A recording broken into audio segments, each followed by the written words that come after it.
ইতিহাস আলগা করে দেখা যায়, একটু তথ্য এখানে পাওয়া যায়। আল্লাহ পাক আমাদের জাতির পিতা হিসেবে যার সম্মান মর্যাদা দিয়েছেন, নাম কি তার একটু বলুন। মুসলমানদের জাতির পিতা ওয়াসাম্মাকুম ইব্রাহিম, আল্লাহ কোরআনে নাম কোট করে দিয়ে দিয়েছেন। মুসলমান তোমাদের জাতির পিতা, সে একজন ব্যক্তির নাম কোট করে দিলাম, তার নাম হলো আজরের বেটা ইব্রাহিম খলিলুল্লাহ। জোরে বলুন একটু সুবহানাল্লাহ। আমরা যা কিছু সুন্নত পালন করি, মেনে চলি, আসলে মুহাম্মদ রাসূলুল্লাহ সুন্নত নয়, এই সুন্নতটা হলো জাতির পিতা, নবীদের পিতা পুরুষ, নাম হলো তার ইব্রাহিম খলিলুল্লাহ।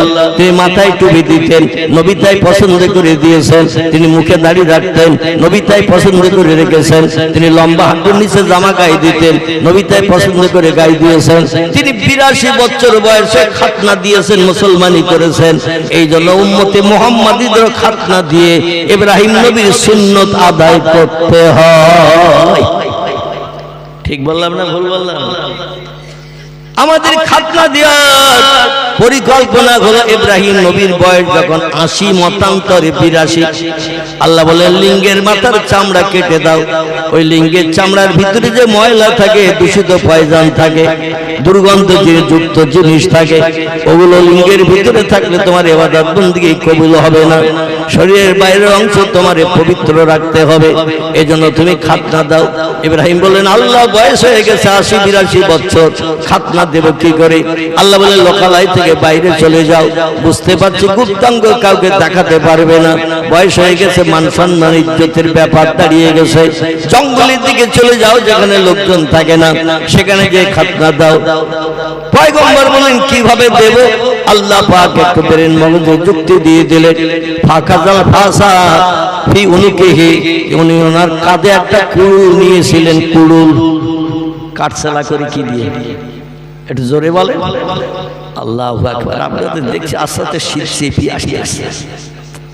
বক্তা বক্তৃতা করলে গা গরম হয়, আর শ্রোতারা বসে বসে শুনলে তো হিমালয় পাহাড় হয়ে যাবে ভাই। এই জন্য বক্তার সঙ্গে একটু কথা বলতে হবে, তাহলে শ্রোতারাও গরম হয়ে যাবে, শীত দূর হয়ে যাবে, মজলিসের জজবা তৈরি হবে। আর পয়গম্বর বলছেন বক্তা শ্রোতার কথার বিনিময়ে যে কোরআন হাদিসের মজলিসের জজবা তৈরি হয়, আল্লাহ খুশিতে বাগবাগ হয়ে যায়। ওই মজলিস আসমানি রহমতের দরজা সব খুলে দেয়। আমরা আল্লাহর রহমত চাই না, চাই না? আল্লাহর রহমত যখন চাই, একটু কথা বলবেন, নবীর সুন্নাত আদায় করবেন, দেখবেন এই মজলিসে জজবা তৈরি হবে। আর আমরা দেখবেন আনন্দের সঙ্গে কথাগুলো খেতে পারবো, আনন্দের সঙ্গে কথাগুলো গিলতে পারবো, ব্রেন মগজে জুটিয়ে নিতে পারবো, ভবিষ্যতে লাভবান হতে পারবো। জোরে বলুন একটু আমিন। পয়গম্বর জঙ্গলের ভিতরে চলে যায়, লিঙ্গটা আলগা করে এক পাথরের উপরে রেখে দিলেন, আর কুড়ালটা হাতে নিয়ে ওই চামড়ার গোড়া থেকে, মানে লিঙ্গের মাংসের বাইরের থেকে, চামড়ার গোড়া থেকে কুড়ুল দিয়ে পাথরের উপরে কোপ দিয়ে দিয়ে উনি খাতনা করেছিলেন।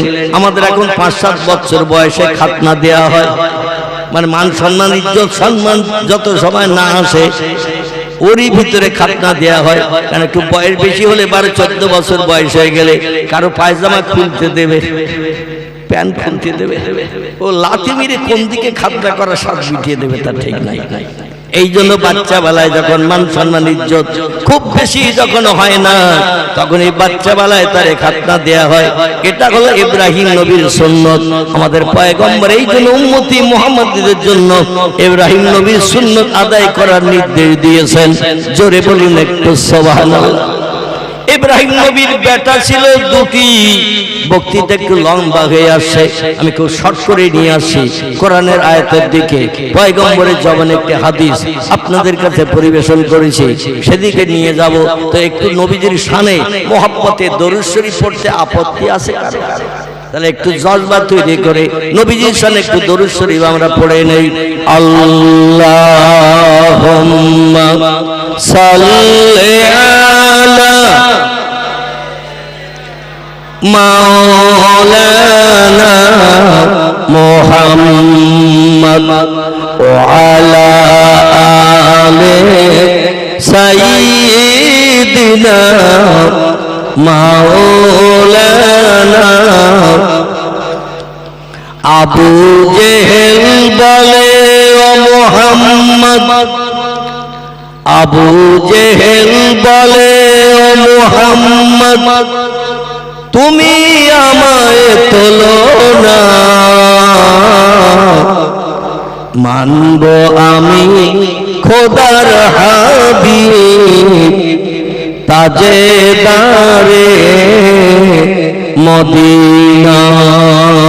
আল্লাহুম্মা সাল্লি আলা, প্রাণ খুলে পড়ে, সাইয়্যিদিনা মাওলানা মুহাম্মদ ওয়া আলা আলি সাইয়্যিদিনা।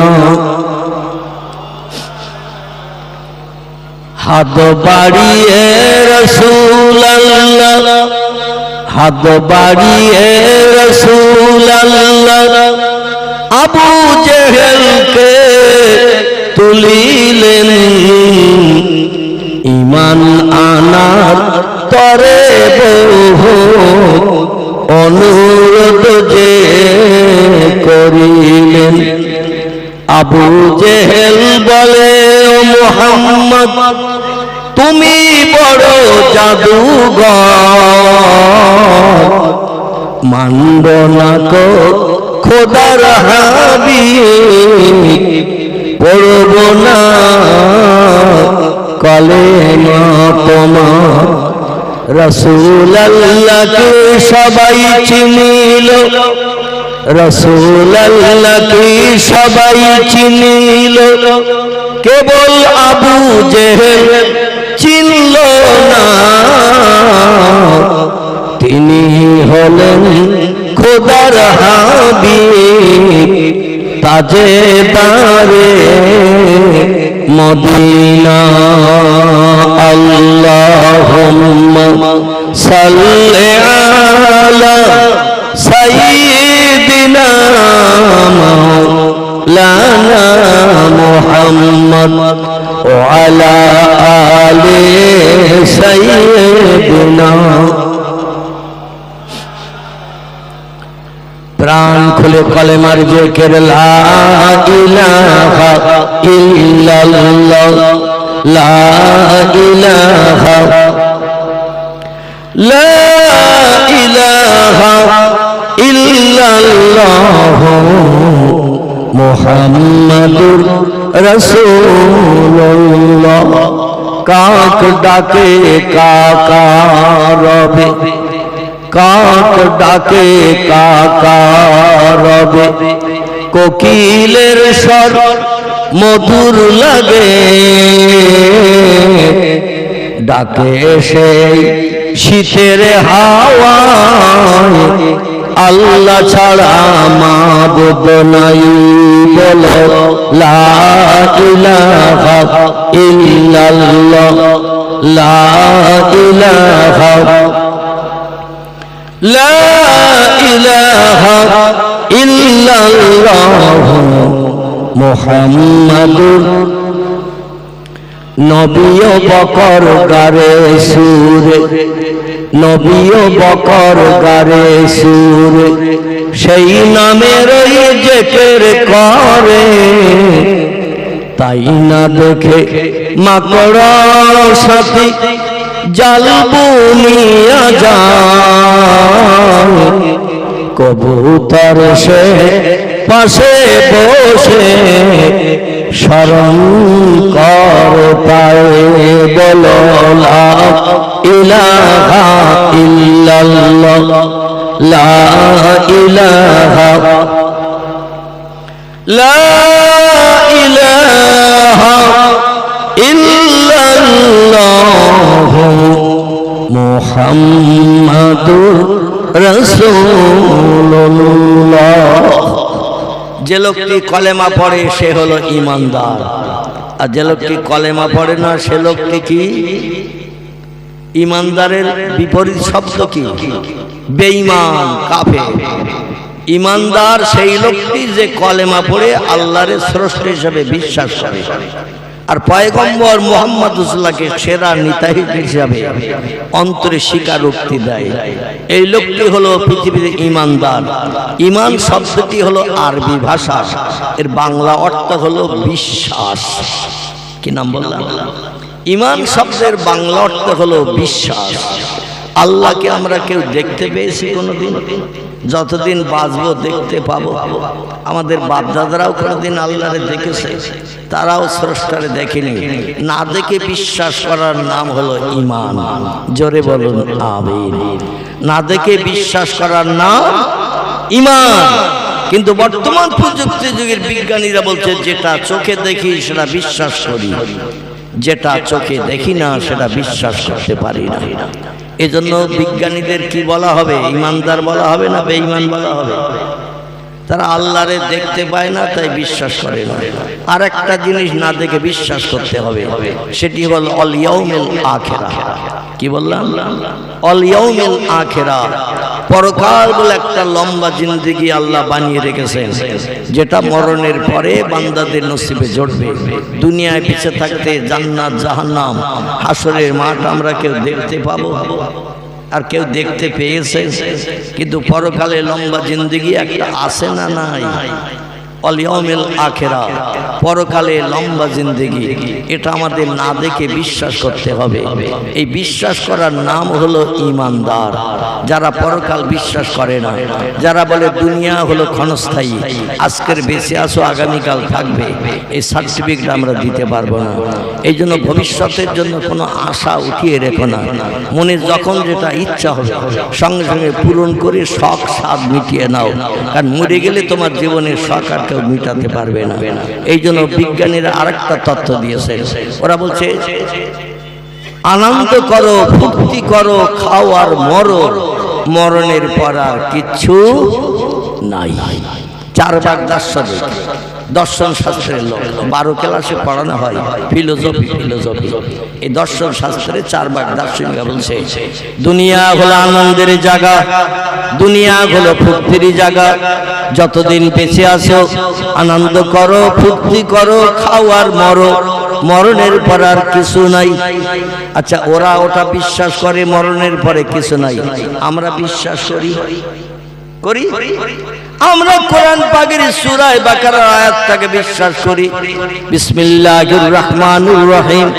কাইফা তাকফুরুনা বিল্লাহি ওয়া কুনতুম আমওয়াতা ফাহিয়াকুম সুম্মা ইউমীতুকুম সুম্মা ইহয়ীকুম সুম্মা ইলাইহি তুরজাউন।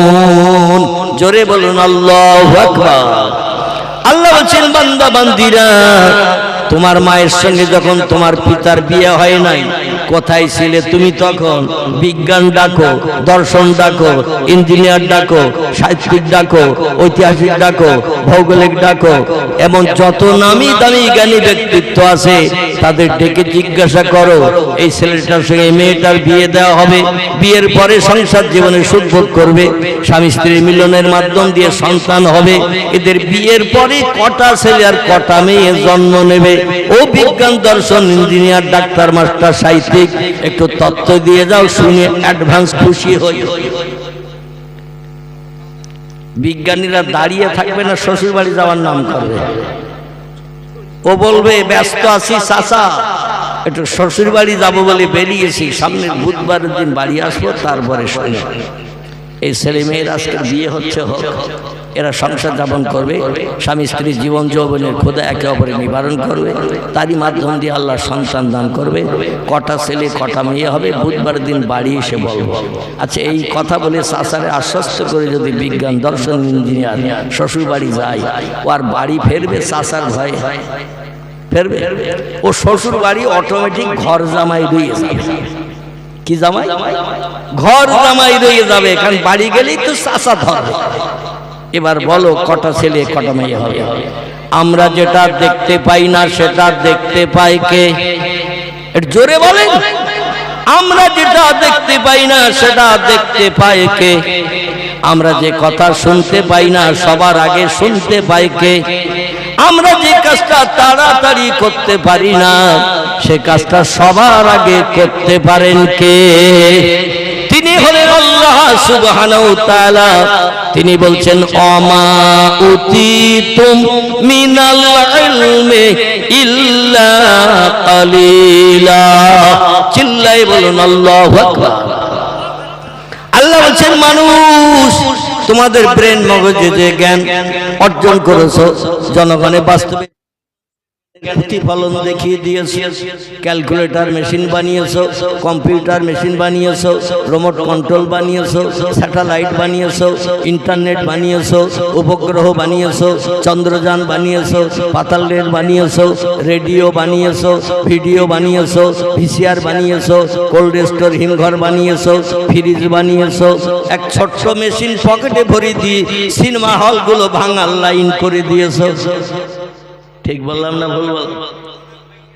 ছোট মেশিন একটা পকেটে ভরে দেওয়ার কারণে অধিকাংশ জায়গায় বড় বড় নামি দামি সিনেমা হলগুলো মালিক পাগল হয়ে জম ধরে হাতুড়ি মেরে ভেঙে কমপ্লিট করে ফেলছে। যদি বলেন হোয়াট ইজ দ্য ডকুমেন্ট, খুব বেশি দূর যেতে বলবো না, আমাদের বসিরহাট হাসনাবাদ রুটে ময়লা খোলার পাশে একটা সিনেমা হল আগে ছিল না? নাম কি বলেন তো? কি আমি দেখেছেন এই বলবো তাই আপনারা ভয় পাচ্ছেন? নাম তো কানেও শুনতে পারেন। নাম কি ছিল? দেব জানে।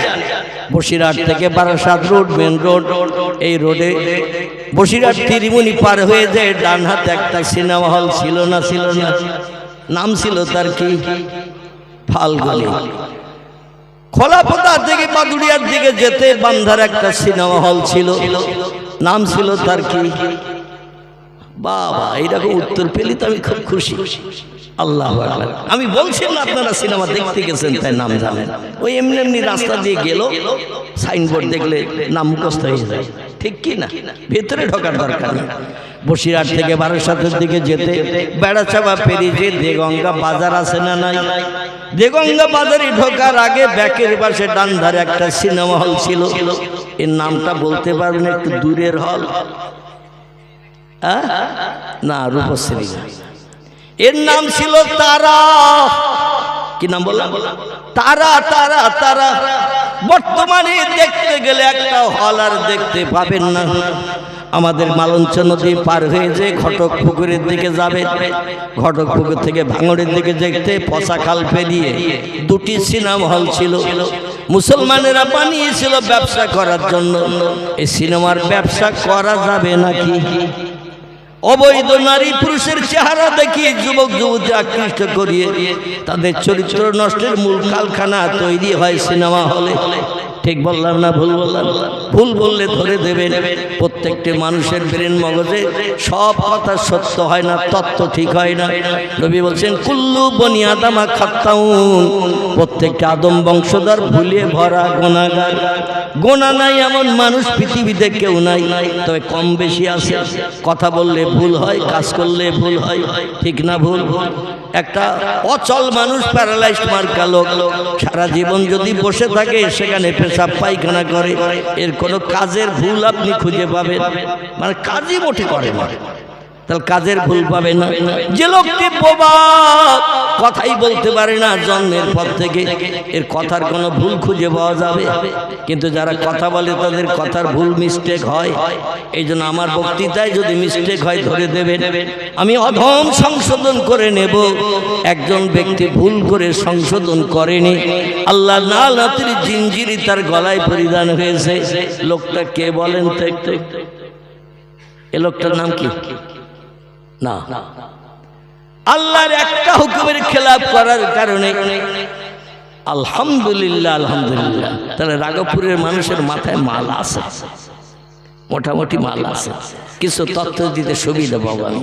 একেবারে চুপ করে বসে থাকলে বক্তৃতার অ্যামেজ হয় না। যাই হোক, ওই ঘটক পুকুর থেকে পচাকাল পেরিয়ে ভাঙড়ের দিকে যেতে দুটি সিনেমা হল ছিল। একটি নাম মুসলমানরা দিয়েছিল নূর মহল। কি নাম?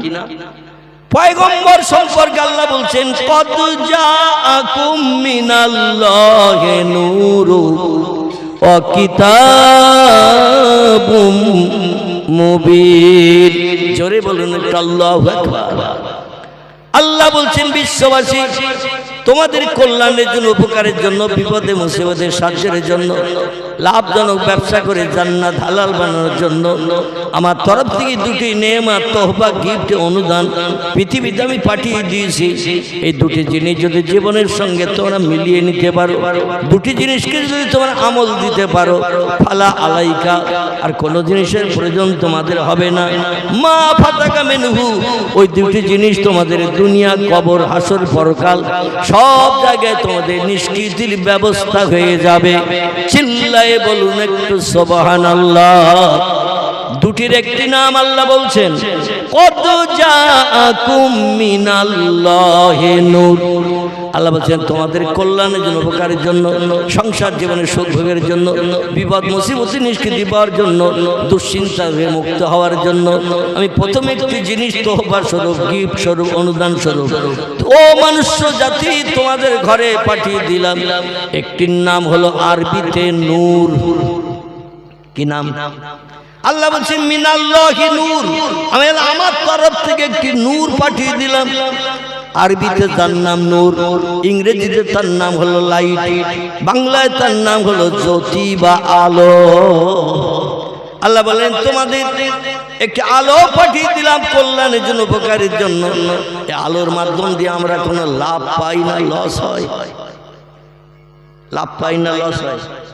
যদি লাইট জ্বলে কোনো বাড়ির সামনে চোর চুরি করতে যেতে পারবে? কথা বলতে হবে। অন্ধকারে অনেক সময় আম গাছের তলায় যুবক যুবতী ফুচকা খাওয়াও চলে। ঠিক বললাম না ভুল বললাম? লাইট যদি জ্বলে ওখানে ফুচকা খেতে পারবে? মেয়ের বাপ, মেয়ের মা, আপনজন হাত ধরে ঘা কতক দিতে দিতে নিয়ে যাবে কিনা? ওসব কি হচ্ছিল হেলা এ বলবে কিনা? অধিকাংশ জলসা এখন ব্যভিচারের কারখানা শুরু হয়েছে।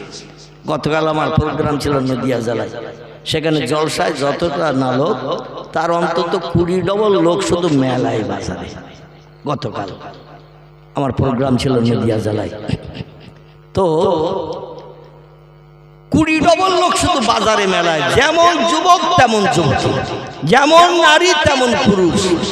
জলসার ধারে পাশে তারা ঘাসে না, তারা শুধু ওইখানে হাত ধরে টানাটানি, হাসি ঠাট্টা, গল্প গুজব, মাঝে মধ্যে মোবাইলের ফোন নম্বর দেওয়া চলতেছে। রাতের বেলা কম্বল মুড়ি দিয়ে ভোর পর্যন্ত অ্যাকশন চালাবে। তাই কত সময় পর্যন্ত? ভোর পর্যন্ত। শীতকালে যে কত সুবিধা আল্লাহই বেশি জানে। কম্বল মুড়ি দিল মানে বাপ মার চোখের আড়াল হয়ে গেল। ওর ভিতরে মোমেনার ঘুম নাই, মিন্টুরও ঘুম নাই, সারা রাত চলতেছে অ্যাকশন। ফজরের আজান হয়েছে তাও ওরা অ্যাকশন চালাচ্ছে। সকাল 8টা যখন বেজেছে আস্তে আস্তে কম্বল ছেড়ে ঠেলে উঠেছে। চোখের দিকে তাকালে দেখা যাচ্ছে কুকু আর ওর চোখ সমান, কোকিল আর ওর চোখ সমান। কোকিলের চোখ যেমন লাল, ওদের চোখ হয়েছে ওইরকম লাল। মানে রাত 12টার পর থেকে অ্যাকশন চালিয়েছে সকাল পর্যন্ত। এ চোখ কি কালো মণি সাদা থাকবে না একটু লালি মার্কা হবে? লালি মার্কা হয়ে যাবে। তবে রাঘবপুরের যুবক যুবতীরা আল্লাহর অপরন্ত রহমত, এরা একটা সাদা কাপড় মার্কা। কি কাপড় বললাম? সাদা কাপড়। এদের গায়ে কোনো দাগ দাগ কিচ্ছু নাই। আর এদের নামে বদনাম দিয়ে আমি আবার অসুস্থ রোগী মার খেয়ে মরবো নাকি? এখন আল্লাহ পরিপূর্ণ সুস্থ করে না। কঠিন রোগে আক্রান্ত ছিলাম 4 বছর, ঘরের ভিতরে আবদ্ধ ছিলাম, কোনো মানুষের সঙ্গে দেখাও করতে পারতাম না। যাই হোক, 3.5 বছর ডায়ালিসিসের পরে একদিন বা একদিন আপনাদের রোড দিয়ে আমার যেতে হয়েছে 3.5 বছর মালঞ্চ হয়ে কলকাতা আরেনটেগর হসপিটালের কাছে মুকুন্দপুর ওরই পাশে আমাকে ডায়ালিসিস করতে যেতে হয়েছে। 82 কিলোমিটার রাস্তা, যেতে আসতে 82। বাড়ি থেকে বেরিয়ে ডায়ালিসিস করে ফিরে আসতে সময় লাগতো 9 ঘন্টা, 9.5 ঘন্টা। বেডে শুধু শুয়ে থাকতে হতো 4 ঘন্টা। 5 মিনিট বেশি ছাড়া কম হতো না। এ হাতে এখনো দাগ আছে, গলায় দাগ আছে, বুকে চ্যানেলের দাগ আছে।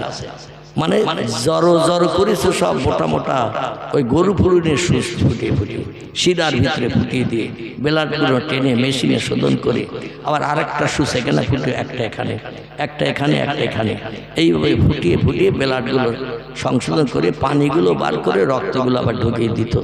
একদিন দুদিন না, একদিন বাদ একদিন 3.5 বছর।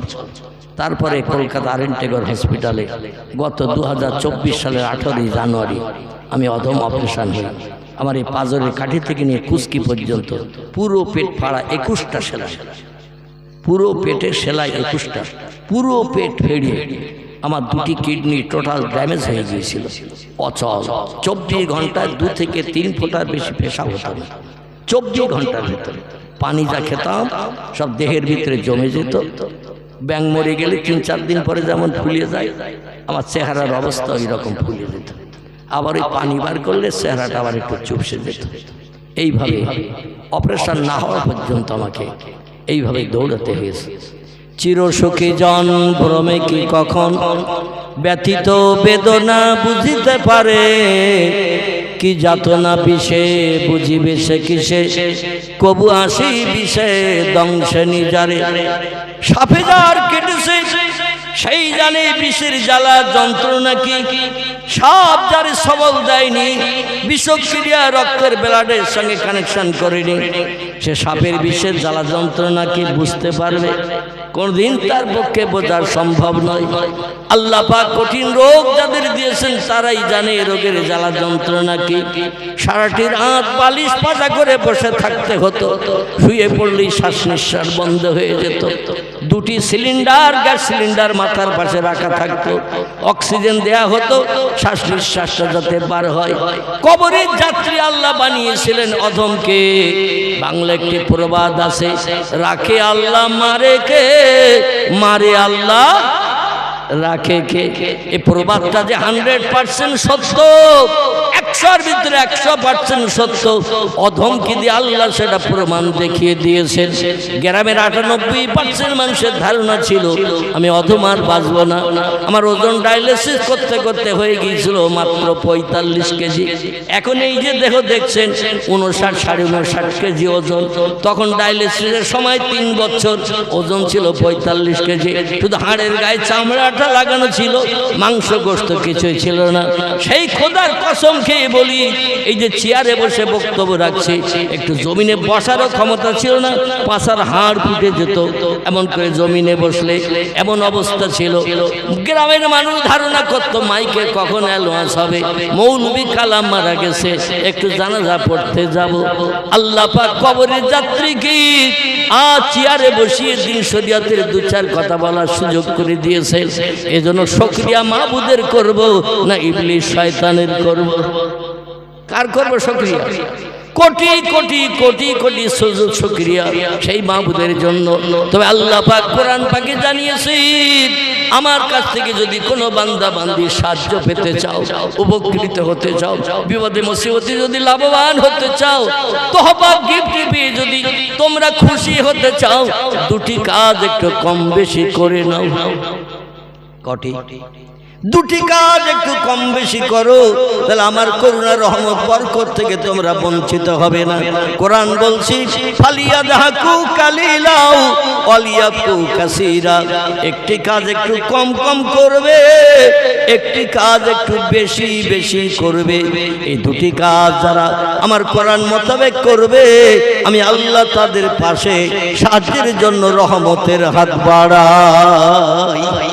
নারায়ে তাকবীর। একটি কাজ হলো হাসি তামাশা কম, ফালিয়াদহাকু কালিলা। হাসি তামাশা পৃথিবীতে একটু কম কম করে করবে, একটা কাজ একটু বেশি বেশি করবে। আল্লাহ বলছেন ওয়ালিয়াবকু কাসীরা, চোখের পানি একটু বেশি বেশি করে আমার জমিনে ফেলবে। আমি আল্লাহ চোখের পানি বড় ভালোবাসি, চোখের পানি বড় পছন্দ করি। চোখের 1 ফোঁটা পানির বিনিময়ে জাহান্নামের আগুন দপ করে নিভিয়ে দিয়ে থাকি। দুটি ফোঁটা পানি আল্লাহর কাছে খুব প্রিয় পছন্দনীয়। একটি হলো শহীদের দেহের রক্ত ফোঁটা, আল্লাহর দরবারে খুব প্রিয় পছন্দনীয়।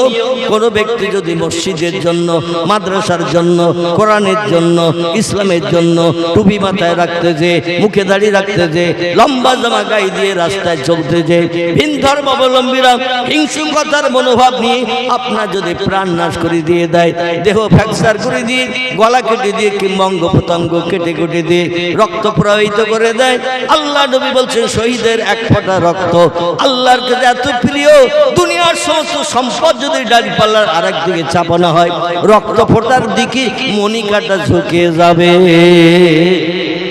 আরেকটি ফোঁটা পানি আল্লাহর কাছে খুব প্রিয় পছন্দনীয়, সেটি হলো চোখের পানি। পয়গম্বর তিরমিজি আবু দাউদ শরীফের হাদিসে, দুটি হাদিসের কিতাবে লিপিবদ্ধ হয়েছে।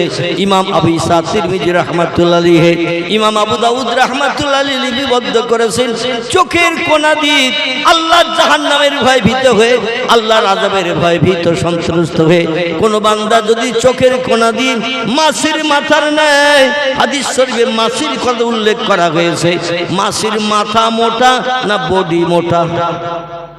মাছির মাথা মোটা না দেহ মোটা? মাথা আসলে আলহামদুলিল্লাহ, একজন বললেন মাথা মোটা, আসলে মাছি ভালো করে দেখিনি সে, যার কারণে তত্ত্বটা মিস্টেক হয়েছে, সংশোধন হবে ইনশাল্লাহ। মাছির দেহের থেকে মাথা ছোট, এই ছোট্ট মাছির মাথার নেয় এক ফোঁটা পানি, বড় মোটা ফোঁটা নয়, মাছির মাথার নেয় ছোট্ট ফোঁটা পানি চোখের কোণা দিয়ে গড়িয়ে নাকের ডগা পর্যন্ত নেমে যদি আসে, কোন পর্যন্ত? মুখ ভিজাতে হবে না, দাড়ি ভিজাতে হবে না, জামা ভিজাতে হবে না, পয়গম্বরের কথা। চোখের কোণা দিয়ে ছোট্ট একটা মাছির মাথার নাই গুঁড়ো পানির ফোঁটা আল্লাহর জাহান্নামের ভয় ভিতরে, আল্লাহর কাহার জব্বার নামের কঠিন শাস্তির ভয়ে কোন বান্দা যদি ছোট্ট মাছির মাথার মতো একটা ফোঁটা পানি বার করে নাকের ডগা পর্যন্ত নামিয়ে দিয়ে দেয়, আল্লাহ পাক তার জন্য জাহান্নাম হারাম বানিয়ে দেয়। পয়গম্বর বলছে দুনিয়া হলো কান্নার জায়গা, হাসির জায়গা হলো আল্লাহর জান্নাত। না সেই শরীফ হাদিস নবী বলছেন দুনিয়া হলো কান্নার জায়গা, হাসির জায়গা হলো আল্লাহর জান্নাত। পৃথিবীতে যত পারো একটু বেশি বেশি করে কাঁদতে থাকো, কারণ আল্লাহ এই চোখের পানি বড় ভালোবাসেন, চোখের পানি বড় পছন্দ করেন। কিতাবে এসেছে কাঁদলে রুহু সাফ হয়, কাঁদলে গুনাহ মাফ হয়, কাঁদলে আল্লাহ বান্দা বান্দির উপরে খুব তাড়াতাড়ি রাজি হয়ে যায়।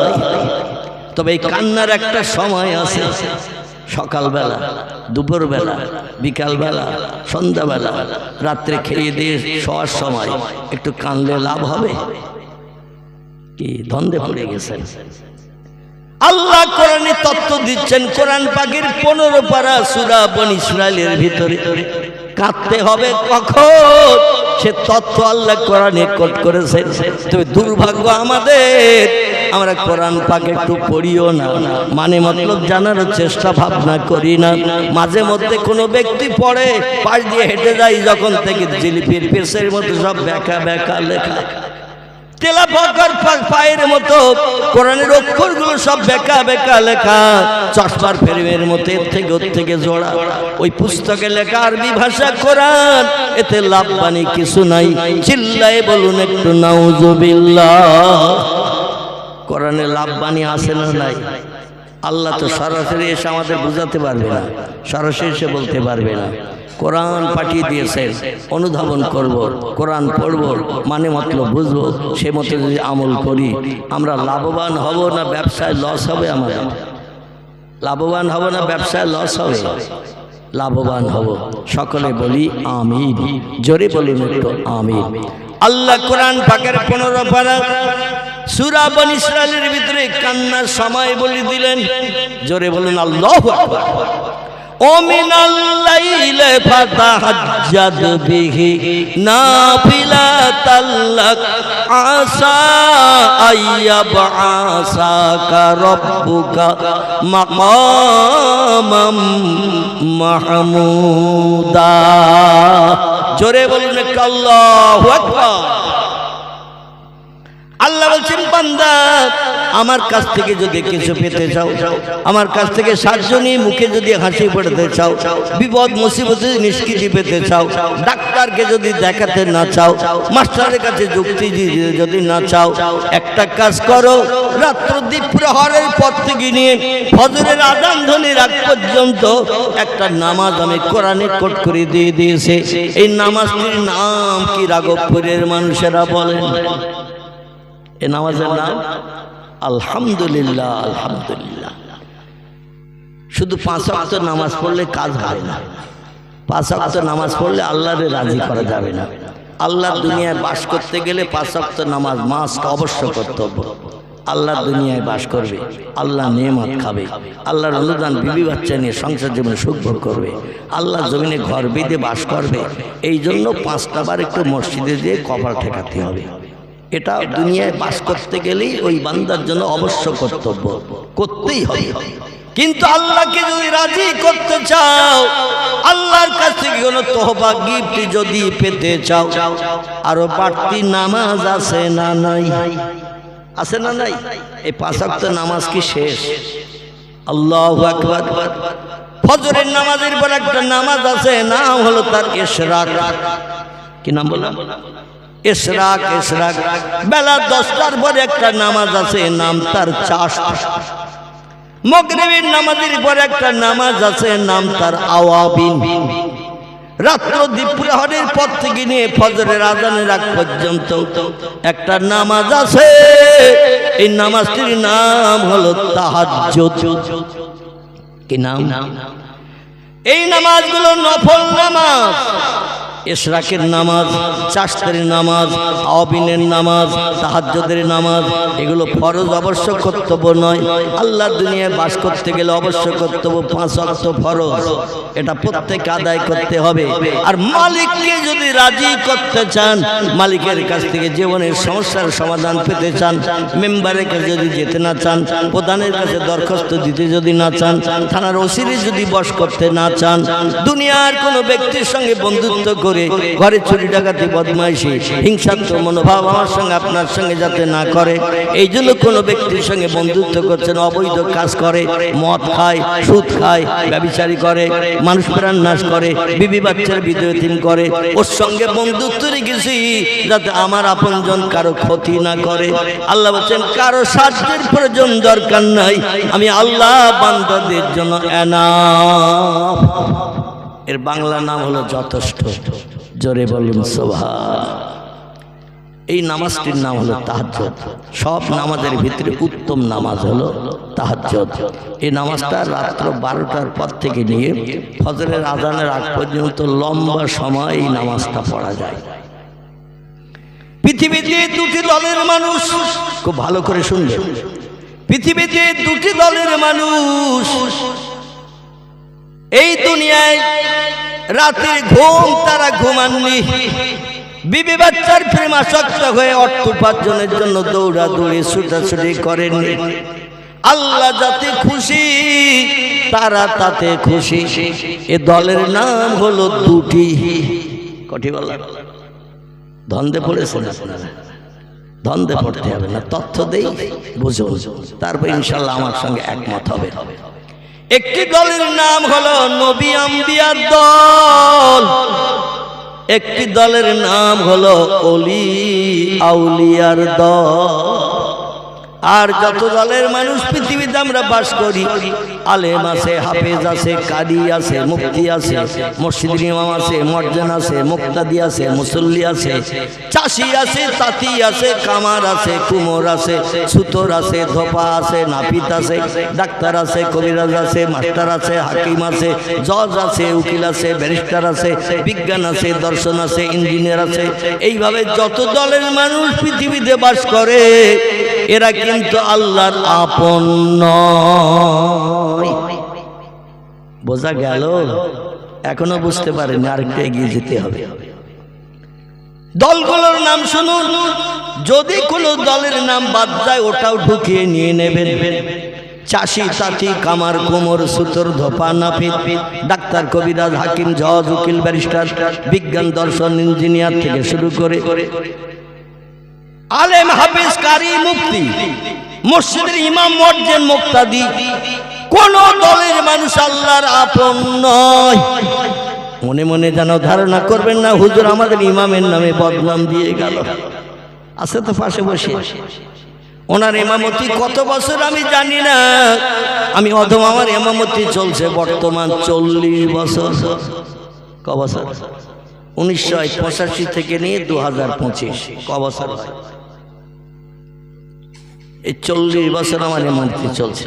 এর আগেও এক জায়গায় বছর 3 মতো ইমামতি করেছিলাম, কলকাতা আলিয়া থেকে যখন টাইটেল পাস করে ঘরে ফিরি। 3 বছর ইমামতি করেছিলাম। গ্রামটির নাম হলো নলডি উত্তরপাড়া। কি নাম বললাম? পাশের কাছে গ্রাম না, একটু খোঁজ নিয়ে শুনবেন আমি মিথ্যা টিথ্যার তথ্য দিচ্ছে কি। বছর 3 ওখানে প্রথম পড়াশোনার জীবনে ইমামতি করেছিলাম। তারপরে একটানা ইমামতি চলছে ওই তালপুকুর বাজার থেকে একটু ভিতরে খিদিরপুর গ্রাম। কে বললো তথ্যটা? একজন বলে দিয়েছে। যাই হোক, আমি সেখানে ইমামতি করি। তাহলে আমি আমার নামও বদনাম দিচ্ছি, কিন্তু মানে আমিও ইমাম, আমি আল্লাহর আপন নই। তাহলে আপনাদের ইমাম সাহেবের বাদ দিয়ে দিলাম। ইমাম, মুয়াজ্জিন, মুক্তাদি কেউ আল্লাহর আপন নয়।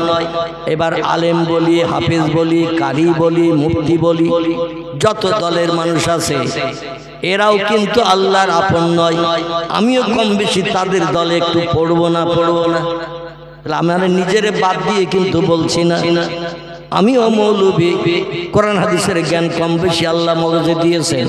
বসিরহাট আমিনিয়া মাদ্রাসায় রোল নম্বর 1 ছিল। কলকাতা আলিয়াতেও পর্যন্ত আল্লাহ ধমকে রোল নম্বর 1 করেছিলেন। 1983-84 সালের ক্যান্ডিডেট। এখনো যে খাতা আলগা করলে দেখতে পাবেন। আমার সহসঙ্গী যারা ছিল তাদেরও জিজ্ঞাসা করবেন, সেখানেও আমার রোল নম্বর 1 ছিল। আবার সকাল 10টা থেকে 4টে পর্যন্ত মাদ্রাসা করতাম আলিয়া, আবার সন্ধ্যা 5টা থেকে রাত 10টা পর্যন্ত কলেজ করতাম বঙ্গবাসী শিয়ালদার কাছে। এইভাবে রাত জেগে জেগে দিনের বেলা পরিশ্রম করে করে পড়াশোনা শেষ করে এসেছে। একেবারে অজ্ঞ মূর্খ যেন ধারণা করবেন না। তবে যে দলের লোকগুলোর কথা বললাম এরা কেউ কিন্তু আল্লাহর আপন বনতে পারেনি। আল্লাহর আপন বনেছেন 2টি দলের মানুষ। কটা দলের নাম করেছি? কটা? 2টি দলের নাম বলেছি।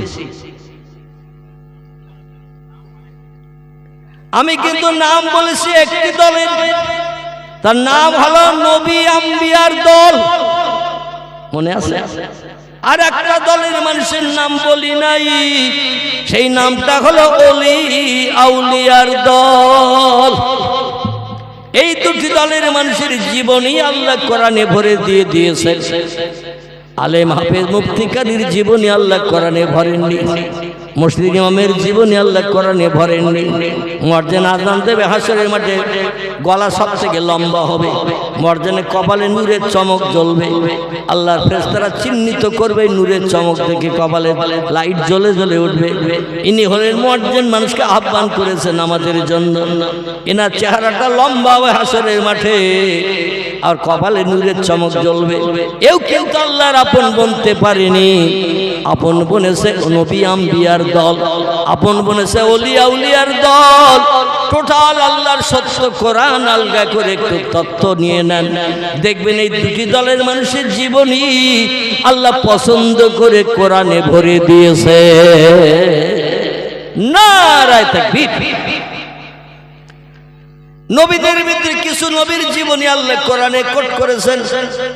তাফসীরে মাফাতিহুল গায়ব, তাফসীরে মাজিদ, তাফসীরে রুহুল বায়ান, তাফসীরে ফিজালাল কোরআন।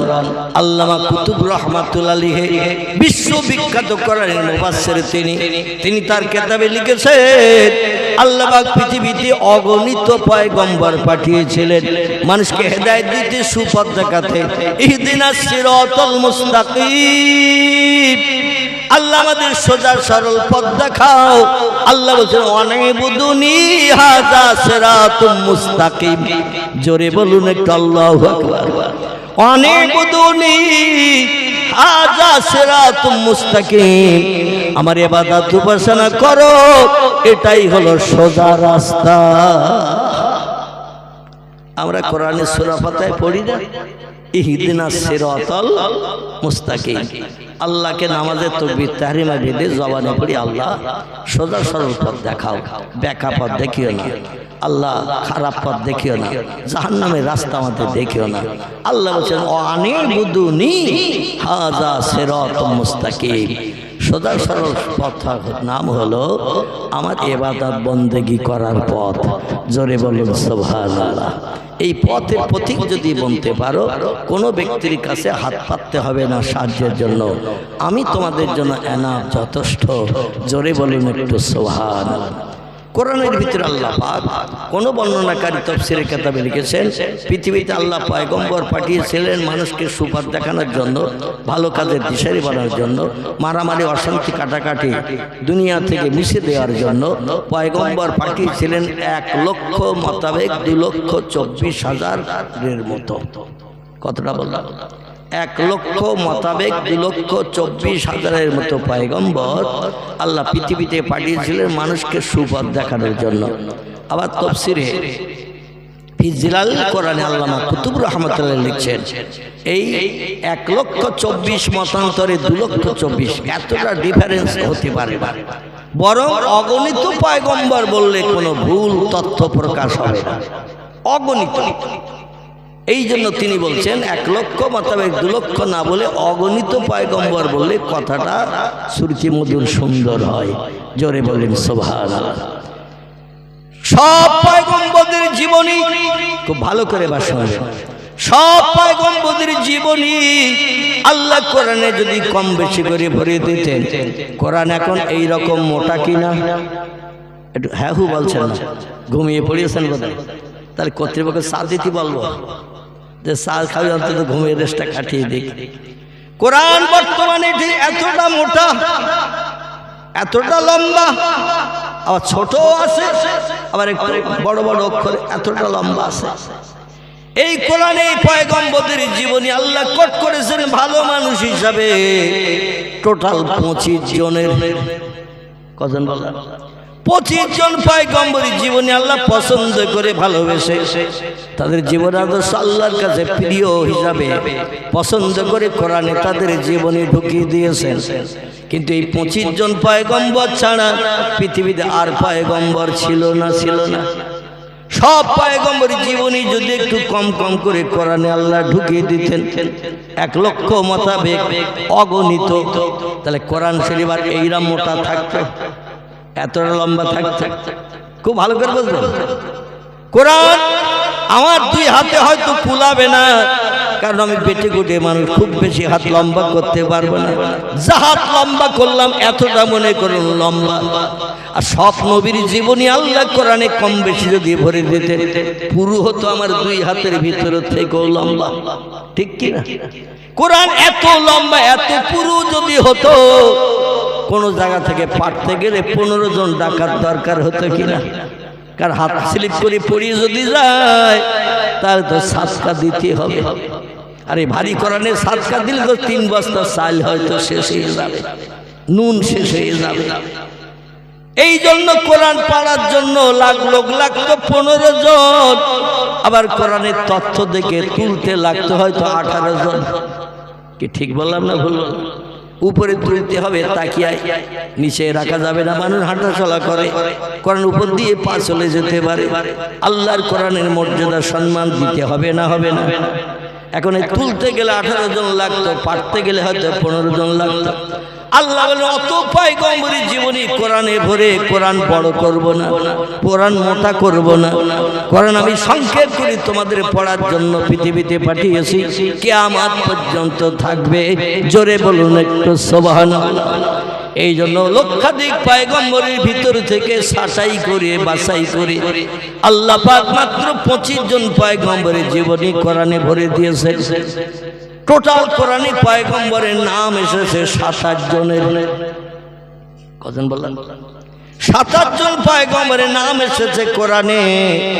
জীবনী কোট করা হয়েছে 25 জনের। বাদ গেল কজন? কথা বলে না, কি বলবো? 2 জন বাদ গেল। এদের কোনো জীবনী কোরআনে লেখা নাই, শুধু নাম উল্লেখ আছে, তাদের কোনো জীবনী কোরআনে কোট করা নাই। টোটাল 7-8 জন পয়গম্বরের জীবনী আল্লাহ পাক কোরআনের ভিতরে ভরে দিয়েছেন 25 জনের। 2 জনের কোনো জীবনী ভরা নাই। আমি নাম কটা বলি শুনুন, তারপরে ওলিদের কথা বলবো। তারপরে যদি সময় পাই আমি তাদের জীবনের ইতিহাস আদর্শ থেকে আপনাদের কাছে একটু তথ্য তুলে ধরবো। তারা পৃথিবীতে বিপদে মুসিবতে দুঃখে দুর্দশায় সমস্যায় রোগে শোকে পতিত হয়ে আল্লাহর কাছ থেকে কেমন সাহায্য পেয়েছে, যে সাহায্য আমরা জন্ম থেকে নিয়ে মরণের দিন পর্যন্ত পেতে পারি নি। বোঝা যাচ্ছে তো? আমরা সে সাহায্য পেতে পারিনি, পেয়েছে তারা। এই 2টি দল যাদের জীবনী আল্লাহ কোরআনে কোট করেছেন। একটা দলের নাম নবী আম্বিয়ার দল, আর একটা দলের নাম ওলিয়া দল। মনে রাখবেন, নবীদের নাম কটা বলি? কারবা নাম আদম, কারবা নাম শীষ, কারবা নাম ইদ্রিস, কারবা নাম নূহ, কারবা নাম ইব্রাহিম, কারবা নাম ইসমাইল, কারবা নাম ইসহাক, কারবা নাম ইয়াকুব, কারবা নাম ইউসুফ, কারবা নাম দাউদ, কারবা নাম সুলাইমান, কারবা নাম মুসা, কারবা নাম হারুন, কারবা নাম হুদ, কারবা নাম লূত, কারবা নাম সালেহ, কারবা নাম জাকারিয়া, কারবা নাম এহিয়া, কারবা নাম আইয়ুব, কারবা নাম ইউনুস, কারবা নাম শোয়েব, কারবা নাম ইলিয়াস, কারবা নাম ওজায়ের, কারবা নাম ঈসা, কারবা নাম মুহাম্মাদুর রাসূলুল্লাহ। একটু চিল্লায়ে বলুন সুবহানাল্লাহ, নারায়ে তাকবীর। কজন হলো নাম গুনেছেন? তাহলে তাবারও হাত ছাড়া হবে না। যারা গুনিনি শুধু শুনিয়েছে, হরেনের মাধ্যম দিয়ে আওয়াজ মাঠ ভেঙে পালিয়ে চলে গেছে। হাজার চেষ্টা করলে আওয়াজ আর ফেরত আনা যাবে? যে আওয়াজ বেরিয়ে যাচ্ছে এ আর ফেরত আনা যাবে না। কিন্তু গুনলে মেমোরিতে অনেকদিন জমা থাকবে। এই কটা নবীর নাম বলা ভালো না খারাপ? নবীর নাম শোনা ভালো না খারাপ? তিরমিজি শরীফের হাদিস, পয়গম্বর বলছেন কোন পয়গম্বরের নাম যদি কেউ পড়ে, প্রতিটি নামের অক্ষরের বিনিময়ে 10টা করে সওয়াব তার নাম আমলে লিপিবদ্ধ হবে।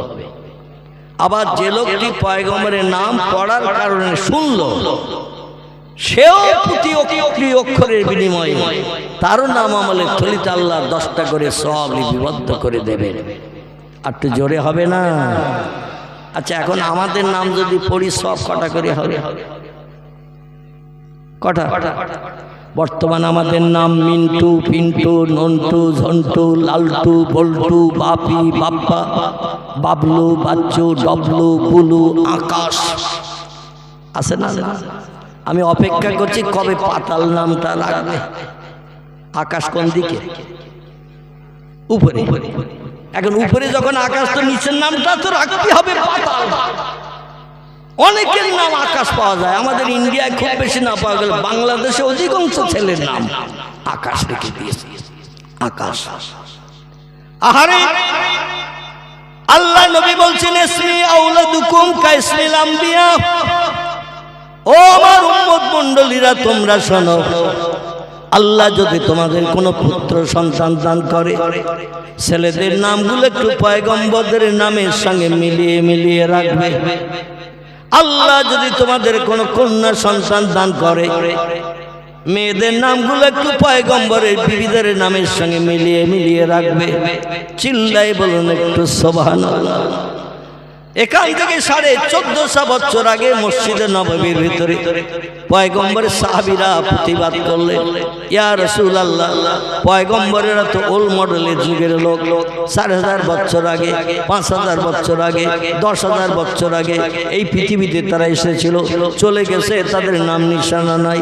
তাদের নামের সঙ্গে এখন ছেলে মেয়েদের নাম রাখলে লাভ কি হবে? মানুষ লাভে লোহা বইতে চায়, বিনা লাভে তুলোর বস্তাও মানুষ মাথায় নিতে চায় না। ওল্ড মডেলের যুগের পয়গম্বরদের নামের সঙ্গে আমাদের ছেলেদের নাম রাখলে কি লাভ হবে? ওল মডেলের পয়গম্বরদের বিবিদের নামের সঙ্গে আমাদের মেয়েদের নাম রাখলে লাভ কি পাওয়া যাবে? তত্ত্বদিন মগজে যদি অ্যাডজাস্ট হয় ভালো লাগে, তাহলে পয়গম্বরদের নামের সঙ্গে তাদের বিবিদের নামের সঙ্গে আমাদের মেয়েদের নাম রাখবো, ছেলেদের নাম পয়গম্বরদের নামের সঙ্গে রাখবো। আল্লাহ নবী বললেন, সাহাবীরা আদম শফিউল্লাহ থেকে নিয়ে ঈসা রুহুল্লাহ পর্যন্ত যত পয়গম্বর পৃথিবীতে এসেছে, একটা পয়গম্বর জাহান্নামী হবে না। একটু জোরে বলুন নারায়ে তাকবীর। একটা পয়গম্বর জাহান্নামে যাবে না। আল্লাহ তাদের সকলের জন্য জান্নাত হালাল বানিয়ে দিয়েছে। কারণ আল্লাহর হুকুমকে তামিল করে জীবন যৌবন শেষ করে দিয়ে বিবি বাচ্চার মায়া ছেড়ে দিনের কাজ করতে যে মারধর খেয়েছে, অত্যাচার উৎপীড়ন নির্যাতন সহ্য করেছে। অনেক পয়গম্বরকে ইবলিসের দলবলেরা পৃথিবী থেকে শহীদ পর্যন্ত করে দিয়েছে। তো আল্লাহর কথা বলতে পয়গম্বরেরা ভোলেনি। জোরে বলুন একটু সুবহানাল্লাহ। পয়গম্বররা ঘর থেকে বেরিয়ে যেতেন সুস্থ মনোভাব নিয়ে, সুস্থ শরীরে, আর মানুষের কাছে কলেমার দাওয়াত দিতে যে কেউ বা পাথর মারত, কেউ বা কটু কথায় গালি দিত, কেউ বা চপাটাঘাত করত, কেউ বা পাগল বলে গলা ধাক্কান দিত। পয়গম্বরদের অত্যাচার নির্যাতনের পাহাড় চালাতো ইবলিস শয়তানুর চরেরা।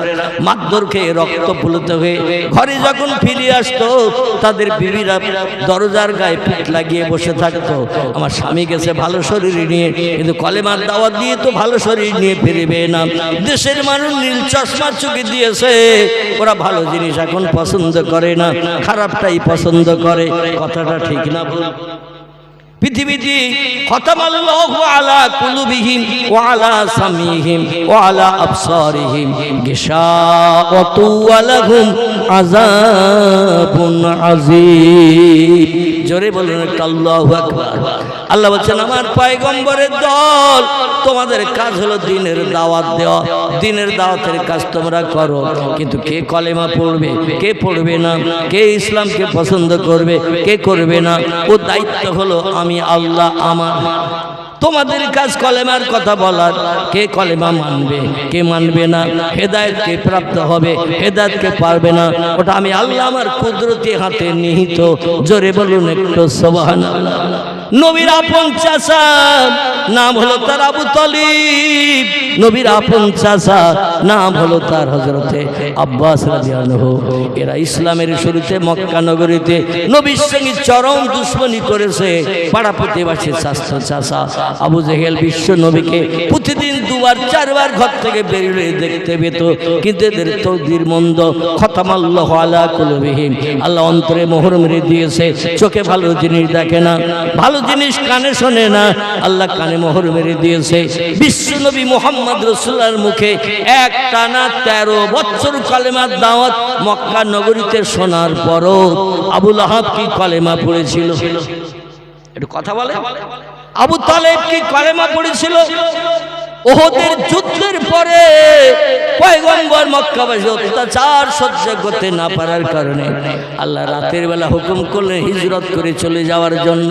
মক্কা থেকে উত্তর দিকে 650 কিলোমিটার রাস্তা পয়গম্বর আবু বকরকে সাথে করে নিয়ে 18 দিন পায়ে হেঁটে হেঁটে পাহাড় পর্বত পরিত্যাগ করে এমন করে পাস করে করে নবীজি মদিনায় চলে গিয়েছিলেন 18 দিন পায়ে হেঁটে।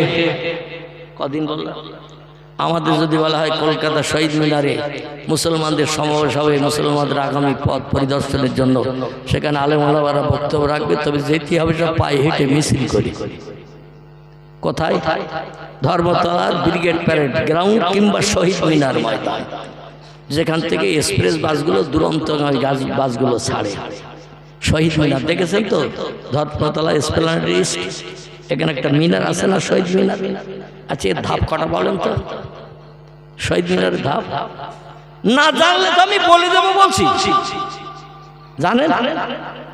আমি যখন কলকাতা আলিয়ায় পড়াশোনা করতাম, মাঝে মাঝে বিকালবেলা একটু ধর্মতলার দিকে বেড়াতে যেতাম। তখন বসে থাকতো 1983 সালের কথা বলছি। কত সাল? 1983-84 সাল। এই সময় মাঝে মধ্যে যখন যেতাম একটু বেড়াতে ধর্মতলার দিকে, নিউ মার্কেটের ভিতর দিয়ে যেখানে মেজলা হুজুর পীর কেবলা রহমতুল্লাহ যে মসজিদে থাকতেন, চাঁদনি চকের মসজিদ, এই মসজিদের পাশ দিয়ে নিউ মার্কেটের ভিতর দিয়ে ধর্মতলায় ওঠা যায়, কলকাতা আলিয়া মাদ্রাসার সোজা সড়ক রাস্তা ভিতর দিয়ে। তো একটা বুড়ো মানুষ বসে থাকতো ওই নিচের গেটের মুখে। তো যখন লোকজন খালি টালি থাকতো, গেলে 10টা করে টাকা দিলে ওই উপরে উঠতে দিত। এখন দেয় কিনা জানি না, 1983-84 সালের কথা বলছি। আমি চারবার, শুধু আমি একা নয়, আমার সবার সঙ্গে আর যারা ক্লাস ফ্রেন্ড ছিল, আমরা 10 টাকা করে টাকা দিয়ে বুড়োরে চা খাওয়ার পয়সা দিয়ে ও বসে থাকতো গেটের মুখে, উঠতে দিত। এই মনুমেন্টের টোটাল ধাপ রয়েছে 214টা। কটা বলা? আমাদের ঘরের সিঁড়ির মতো এই রকম কাটান, এই রকম কাটান নয়, ওর মাঝখানে একটা ঠিক এই মোটা পিলিয়ার আছে ওই মনুমেন্টের ভিতরে, এই মোটা একটা পিলিয়ার আছে, আর পিলিয়ারের গা দিয়ে এইভাবে ঘুরিয়ে ঘুরিয়ে 214 ধাপ মাথা পর্যন্ত তুলে দিয়েছে। উপরে উঠে বাইরে বেরিয়ে দেখা যায় মানুষগুলো সব পুতুলের মতো দেখাচ্ছে। আর বড় বড় বাস যেগুলো যাত্রী ভরতেছে, এগুলো সব বাচ্চারা যে দড়ি বেঁধে খেলনা বাস গাড়ি টানে না, ছোট ছোট প্লাস্টিকের গাড়ি, ওই রকম ছোট ছোট দেখাচ্ছে। মানে 214টা ধাপ। আমার ভাইরা, পয়গম্বর মুহাম্মদ রাসূলুল্লাহ সাল্লাল্লাহু আলাইহি সাল্লামের কথা বলছিলাম। এখন যদি বলা হয় শহীদ মিনারে চলো, পায়ে হেঁটে যেতে হবে, 3 দিন আগের থেকে আমাদের জ্বর আসবে না, এত রাস্তা হেঁটে যাব। ঘুম কদিন কামাই হবে তার ঠিক ঠিকানা নাই। দলবাজি পার্টিবাজি করতে গেলে, রাজনীতির কাজ করতে গেলে, কিছু জব গম ভুট্টা মাইলো পাওয়ার চিন্তা ভাবনা নিয়ে অন্তত তাদের কথায় কান দিতে হবে। তো ঘুম কদিন কামাই হবে আল্লাহ জানে। আল্লাহ নবী 18 দিন 650 কিলোমিটার রাস্তা, এখান থেকে কলকাতা 100 কিলোমিটারও হবে না, হবে না 650 কিলোমিটার রাস্তা 18 দিন পায়ে হেঁটে ওই মদিনার দেশে পৌঁছে গেছে। মদিনার মানুষেরা দলে দলে নবীজির হাতে হাতে কলেমা পড়ে যখন মুসলমান হলেন, পয়গম্বর বলে আল্লাহর সঙ্গে সম্পর্ক গাঢ়তর করতে গেলে আল্লাহর ইবাদত করতে হবে। ওয়াবুদুল্লাহ ওয়ালা তুশরিকু বিহি শাইয়া, জোরে বলুন আল্লাহু আকবার। আল্লাহ বলেন আমার ইবাদত উপাসনা করো, আর আমার জায়গায় যেন কাউরে বসিয়ে আমার সঙ্গে ভাগীদার বানিও না।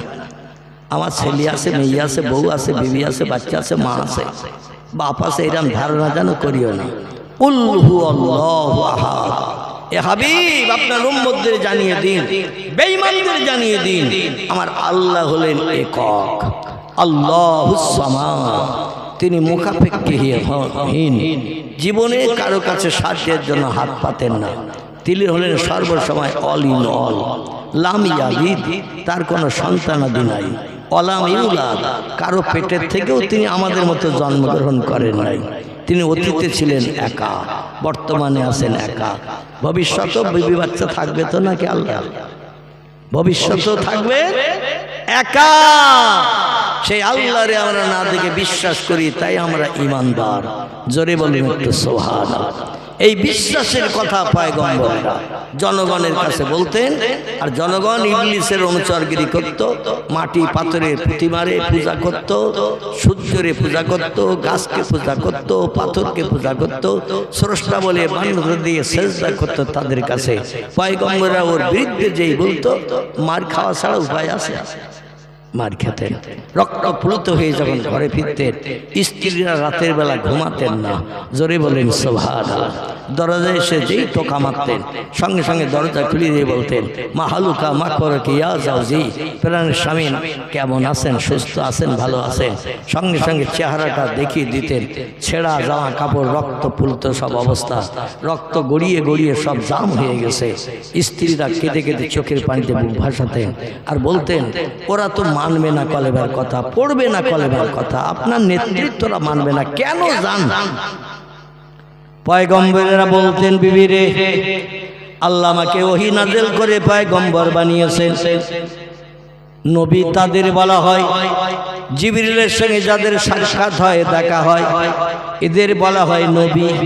আর রসুল তাদের বলা হয় জিবরিলের সঙ্গে যাদের দেখা হয়।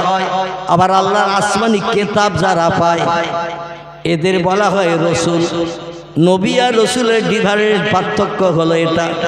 নবী বলা হয় তাদের আল্লাহর ফেরেশতা জিবরিলের সঙ্গে যাদের দেখা সাক্ষাৎ হয় এদের বলা হয় নবী, আর রসুল তাদের বলা হয় যারা আল্লাহর ফেরেশতা জিবরিলের সঙ্গে দেখা হয়। এছাড়াও আল্লাহর আসমানি কিতাব যারা পায়, পৃথিবীর আল্লাহ পাক 104খানা আসমানি কিতাব মানুষকে হেদায়েত দেওয়ার জন্য পাঠিয়ে দিয়েছিলেন। 104খানি কিতাবের ভিতরে 4টি কিতাব হলো মোটা, 100খানা কিতাব ছিল ছোটি কিতাব। 4টির ভিতরে একটির নাম তৌরাত, একটির নাম জবুর, একটির নাম ইনজিল, একটির নাম হলো আল কোরআন। জোরে বলুন একটু সুবহানাল্লাহ, নারায়ে তাকবীর। আমার ভাইরা, আমি যে কথা আপনাদের কাছে বলতে চাইছিলাম, আসুন এবার সামনের দিকে একটু এগিয়ে যাই, বুঝতে সুবিধা হবে। এই পয়গম্বরেরা মারধর খেয়ে ঘরে ফিরে আসতেন, বিবিরা সেবা যত্ন করতেন। এজন্য আল্লাহ পাক পয়গম্বরের বিবিদের সব হাসরের মাঠে হিসাব নিকাশবিহীন জান্নাত হালাল বানিয়ে দেবে। নবীদের জন্য জান্নাত হালাল হবে হিসাব নিকাশবিহীন, নবীর বিবিদের জন্য জান্নাত হালাল হবে হিসাব নিকাশবিহীন। পয়গম্বর বলেন সাহাবীরা, পয়গম্বরে যখন জান্নাতে যাবে আল্লাহ জান্নাত হালাল বানাবেন জীবনের কৃতকর্মের হিসাব নিকাশ ছাড়া।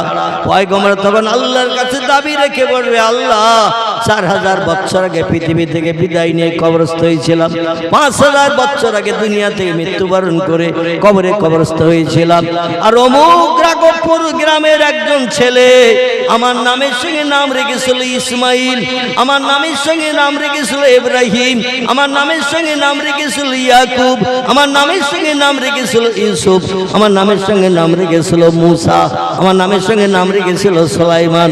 ওই লোকটা আমার নামের সঙ্গে নাম রাখার কারণে এলাকার মানুষেরা ওরে আমার নাম ধরে ধরে ডাকতো। আমি 4000 বছর আগে পৃথিবী থেকে বিদায় হয়ে গিয়েছিলাম, আমার নামের সঙ্গে নাম যদি কেউ না রাখতো দুনিয়া আমার নাম চালু থাকতো না, আমার নাম কেউ জানতো না।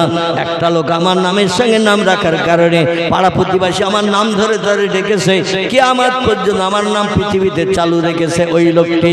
ও আল্লাহ, এই জন্য আমার নামের বন্ধু জাহান্নামের আগুনে দগ্ধ হবে, আর আমি জান্নাতে যে সুখ ভোগ করব।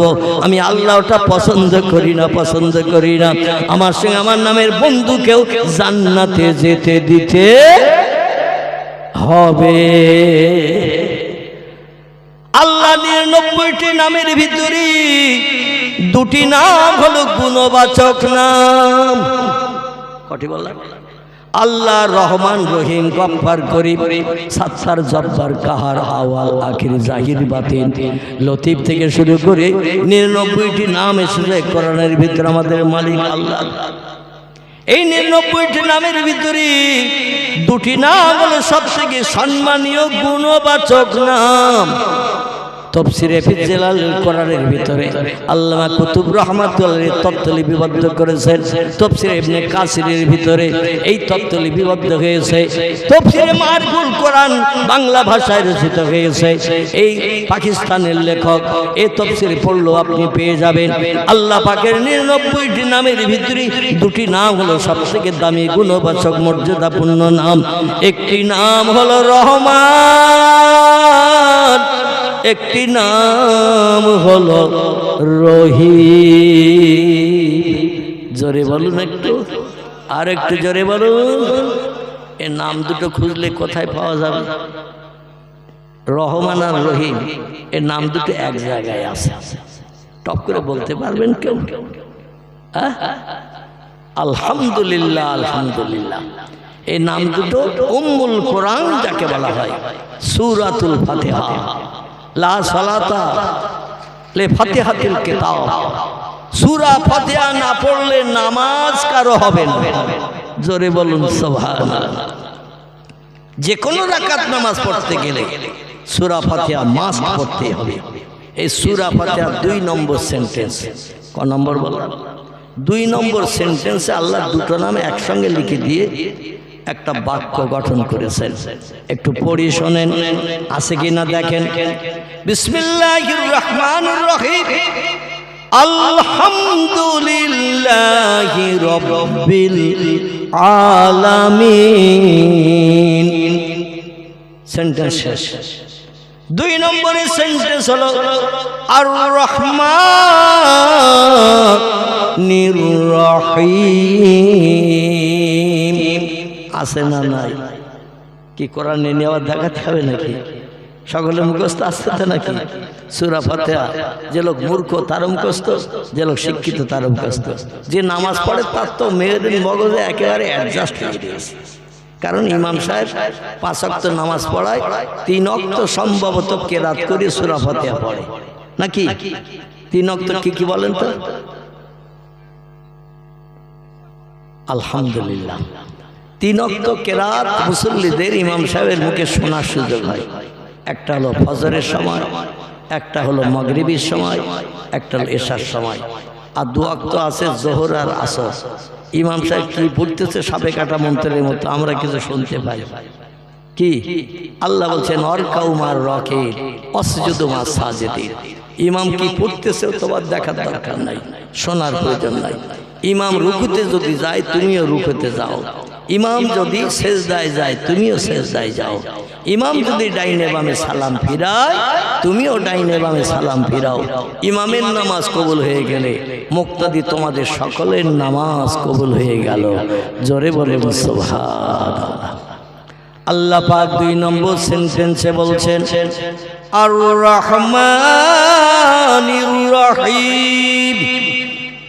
রহমান নামের যে মানে, রহিম নামের সেই মানে, নাম দুটি শুধু আলাদা। খুব ভালো করে শুনবেন। রহমান নামের যে মানে, রহিম নামের সেই একই মানে, নাম দুটি আলাদা। রহমান আর রহিম নামের বাংলা অর্থ হলো আল্লাহ হলেন অতি বড় দয়ালু, দাতা, দয়ারবান, মেহেরবান। তার মতো দয়া, মায়া, করুণা, রহমত, বরকত আর কারো আছে বলে মনে হয়? আর কারো নাই, আর কারো নাই। তিনি অতি বড় দাতা, দয়ালু, মেহেরবান। রহমান নামের যে মানে, রহিম নামের সেই মানে, নাম দুটি শুধু আলাদা। মুফাসসিরগণ তাফসীরের কিতাবে লিপিবদ্ধ করেছেন আল্লাহ এই দুটি গুণবাচক নাম কুদরতি হাতে রেখে দিয়ে একটা নামের মর্যাদা পৃথিবীতে উম্মতে মুহাম্মাদীদের জন্য অটোমেটিক দান করে দিয়েছে। রহমান নামের গুণটি এই পৃথিবীতে নবীর উম্মতদের জন্য আল্লাহ পাক অটোমেটিক দান করে দিয়েছেন। তবে একটি নামের গুণ আল্লাহ এখনো তার কুদরতি হাতে রেখে দিয়েছেন, সেই নামটি হলো রহিম। রহিম নামের গুণটি আল্লাহ এখন বান্দাদের দেয়নি, নিজের কুদরতি হাতে রেখে দিয়েছে। এই নামের গুণটা আল্লাহ প্রয়োগ করবেন, ব্যবহার করবেন তখন হাসরের মাঠে যেদিন তামাম পৃথিবীর মানুষ হাজির হয়ে যাবে, যখন আল্লাহ তখন রহিম নামের গুণটা বান্দাদের মুখে হাসি ফোটানোর জন্য, সূর্যের রৌদ্র তাপ থেকে নিষ্কৃতির জন্য, আর সে তলায় ছায়া দানের জন্য, জান্নাত হালাল বানানোর জন্য আল্লাহ ওই নামটা সেদিন প্রয়োগ করে বান্দাদের মুখে হাসি ফুটিয়ে দেবেন। চিল্লাই বলুন একটু সুবহানাল্লাহ। রহমান নামের গুণ কেমন? আল্লাহ দুনিয়ায় বাস করি, আল্লাহ নেয়ামত খাই, আল্লাহ জমিনে ঘর বাঁধি, আল্লাহর অনুদান বিবি বাচ্চা নিয়ে সংসার জীবনে সুখ ভোগ করি, জীবন যৌবনে ক্ষুধা নিবৃত্তি করি। আল্লাহ যদি মেয়ে ছেলে না বানাতো আমরা জীবন যৌবনে ক্ষুধা নিবৃত্তি করতে পারতাম, স্ত্রীর কাছ থেকে প্রেম ভালোবাসা পেতে পারতাম। নারী যদি আল্লাহ নাই বানাতেন আমাদের একা একা ঘুরে বেড়াতে হতো, আর পাগল হয়ে আদম নবীর মতো জান্নাতের ভিতরে যেমন ঘুরে বেরিয়েছিলেন আমাদেরও পাগল হয়ে ঘুরে বেড়াতে হতো। আল্লাহ এই জন্য বলছেন হুন্না লিবাসুল লাকুম ওয়া আনতুম লিবাসুল লাহুন্না। ও দুনিয়ার মানুষ উম্মতে মুহাম্মাদি শোনো, আমি নারীদেরকে পুরুষের গায়ের পোশাক করে বানিয়েছি, পুরুষদেরকে নারীর গায়ের পোশাক করে বানিয়েছি। শুধু তাই না, খলাকনা আজওয়াজা, নারী পুরুষ দুটি জাতিকে আমি জোড়া করে পৃথিবীতে পাঠিয়েছি, একে অপরের দুঃখ দুঃখের ভাগিদার বনবে তাই জোরে বলুন একটু সুবহানাল্লাহ। পুরুষ হলো নারীর গায়ের পোশাক, নারী হলো পুরুষের গায়ের পোশাক। নারীর অঙ্গ প্রত্যঙ্গ দেখতে পাবে তার স্বামী যার সঙ্গে বিবাহ বন্ধন আবদ্ধ হয়েছে, আবার পুরুষের অঙ্গ প্রত্যঙ্গ দেখতে পাবে তার স্ত্রী যার সঙ্গে তার বিবাহ প্রণয় হয়েছে। একে অপরের গায়ের পোশাক বানিয়েছি। পোশাক এমন একটি জিনিস, এটা যদি পরিধান না করি, রাঘবপুরের মেন রোডের মুখে কাউকে যদি উলঙ্গ হয়ে যেতে বলা হয় যাবে কজন? যদি বলা হয় পোশাক পরে না, একটু রাঘবপুরে মোড়ে যা, 5টা বাস চলে যাক, ট্রাক চলে যাক, টোটো যাক, অটো যাক, লোকজন দেখে যাক তোমার অঙ্গ প্রত্যঙ্গ, যাবে কেউ? যদি বলা হয় 2000 দেব, তাও যাবে কেউ? কারণ গুপ্তাঙ্গ আলগা করে পোশাক ছাড়া কোনো মানুষ বাইরে যেমন বেরোতে পারে না। একটা নারীর জীবনের 1 পয়সা মূল্য দাম নাই একটা পুরুষ যদি তার পাশে না দাঁড়ায়। একটা পুরুষের জীবনের 1 পয়সা মূল্য দাম নাই একটা নারী যদি তার পাশে না দাঁড়ায়। এই নারী পুরুষকে আমি জোড়া করে বানিয়েছি দুনিয়ার সংসার জীবনে সুখ ভোগের জন্য। জোরে বলুন একটু সুবহানাল্লাহ। তবে আল্লাহ পাক পর্দা ফরজ করেছেন আগে পুরুষের জন্য, পরে আল্লাহ পর্দা ফরজ করেছেন নারীদের জন্য। আমরা মোল্লা মৌলবীরা মাঝে মধ্যে ওয়াজ নসিহতে বলি, মা বোনেরা পর্দা পুশিদায় থাকুন, চেহারা অন্য কোনো পরপুরুষকে দেখাবেন না। আল্লাহ আপনাদের জন্য পর্দা হেজাব ফরজ করেছে, কিন্তু আসলে কোরআনে আল্লাহ যে তথ্য কোট করেছেন তথ্যের দিকে লক্ষ্য করলে দেখা যায় আল্লাহ নারীদের পর্দা করার হেজাব করার আগে পুরুষের জন্য আল্লাহ তথ্য কোট করেছেন। ইন্নামাল মুমিনিনা ইয়াগুদ্দু মিন আবসারিহিম ইন্নামাল মুমিনাতে ইয়াগুদ্দুনা মিন আবসারিহিন্না ওয়া ইয়াহফাজু ফুরুজাহুম আল আখির। জোরে বলুন একটু আল্লাহু আকবার। আল্লাহ ডেকে বলছে, এই দুনিয়ার পুরুষের দল, ইন্নামাল মুমিনিনা ইয়াগুদ্দু মিন আবসারিহিম, ও দুনিয়ার পুরুষ জাতি, তোমরা তোমাদের চোখ অবনত করো পরনারীর দিকে তাকানো থেকে। মেয়েদের পর্দা করতে বলা হয় যাতে কোনো ব্যক্তি তার চেহারা দেখতে না পারে, এই জন্য তো নাকি, যাতে তার অঙ্গ প্রত্যঙ্গ চেহারা কোনো পরপুরুষ দেখতে না পারে, এই জন্য পর্দা পুশিদা করার কথা আমরা মেয়েদের বলি। আল্লাহ প্রথমে কোরআনে বলছেন নারীদের কথা নয়, পুরুষের বলছেন, তোমরা তোমাদের চোখ অবনত করো পর নারীর দিকে তাকানো থেকে, পর্দা তোমরা আগে করো। তারপরে মেয়েদের আল্লাহ বলছে ইন্নামাল মুমিনাতে ইয়াগুদ্দুনা মিন আবসারিহিন্না। পরবর্তীতে আল্লাহ বলছে, ও দুনিয়ার মেয়েরা, তোমরা তোমাদের চোখ অবনত করো পরপুরুষের দিকে তাকানো থেকে।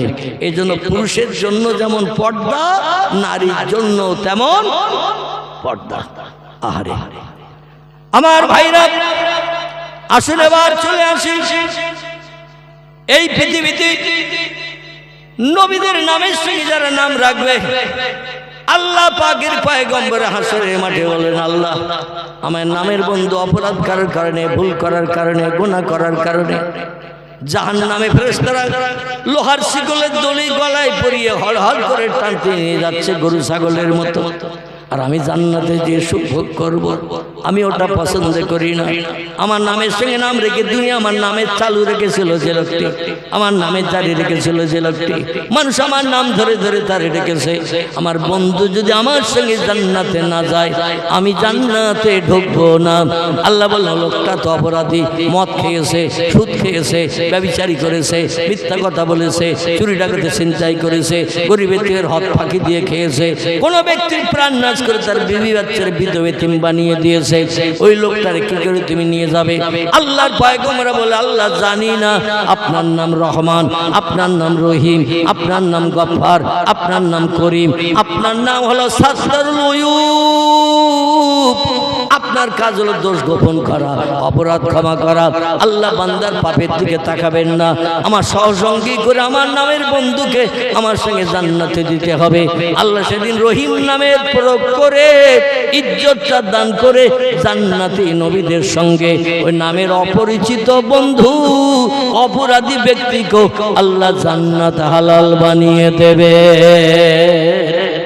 একটু জোরে হবে না? নারায়ে তাকবীর। আল্লাহ নবীদের বিবিরা এরাও যখন হাসরের মাঠে হিসাব নিকাশ বিহীন জান্নাতে যাবে, নামের বান্ধবীদের খোঁজ করবে। কোরআনে 8 জন পয়গম্বরের বিবির নাম কোট করা হয়েছে। কজন বললাম? 8 জন পয়গম্বরের বিবির নাম কোট করা হয়েছে।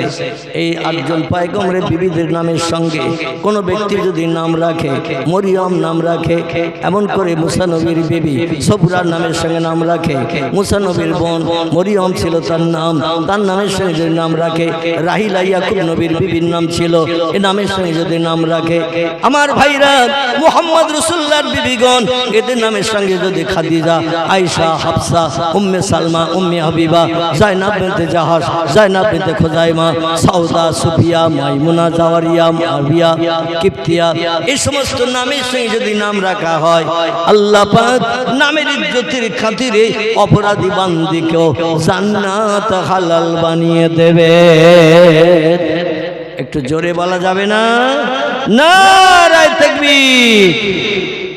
কিন্তু বর্তমান যুগে এখন নাম মিন্টু, পিন্টু, নন্টু, ঝন্টু, লালটু, বল্টু, বাপি, বাপ্পা, বাবলু, বাচ্চু, ডবলু, বুলু, আকাশ, নীল, কত রকমের নাম।